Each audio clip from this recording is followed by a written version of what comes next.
Bonjour à tous.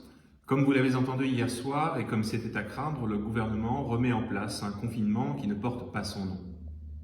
C'est pourquoi dès hier soir avec les élus et ce matin avec les chefs de service, nous avons commencé à organiser le service public minimum de la ville et de la communauté de communes afin d'appliquer toutes les directives tout en restant au maximum au plus près de vous, au plus près de vos attentes.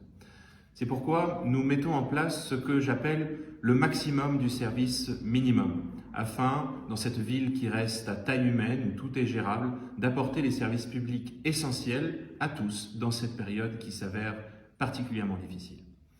Ce qui est à retenir, c'est que la mairie reste ouverte aux horaires réduits qui sont ceux que nous avons mis en place depuis l'ouverture du centre de vaccination, dont je rappelle qu'il est entièrement géré par les élus et les services de la ville de Salbris. L'Office du tourisme, le CRJS, la piscine et les services sportifs sont, eux, fermés. En revanche, le portage des repas qui est organisé par le CRJS continue à destination de nos aînés.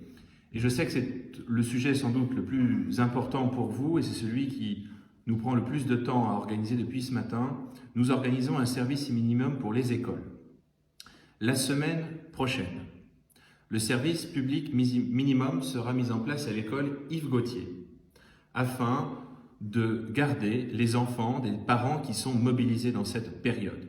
Cela concerne le cas des parents qui ne peuvent garder ni l'un ni l'autre les enfants durant cette période sur présentation d'une attestation de l'employeur. À partir de la semaine d'après, pour les 2 semaines de vacances obligatoires qui sont décrétées par le gouvernement, nous avons décidé, et c'était facultatif, mais il nous semble qu'il s'agit d'un service important à vous rendre, d'organiser un accueil minimum périscolaire et de loisirs pour le même cas de figure pour les parents dont aucun des deux ne peut garder l'enfant durant cette période de vacances parce qu'il est mobilisé au titre de la protection civile par exemple ou au titre des professions médicales. Cet accueil périscolaire et de loisirs aura lieu lui aussi à l'école Yves Gautier et dans un geste de solidarité territoriale, j'ai décidé de l'étendre à toutes les communes de la communauté et je vous invite, si vous êtes dans ce cas, à vous rapprocher de vos maires pour qu'ils se mettent en contact avec moi. Évidemment, le service social à la Maison France Service reste ouvert dans cette période. Nos efforts se poursuivent au centre de vaccination municipal sur lequel nous allons pouvoir d'ailleurs redéployer un certain nombre de personnels qui proviennent des services qui sont fermés.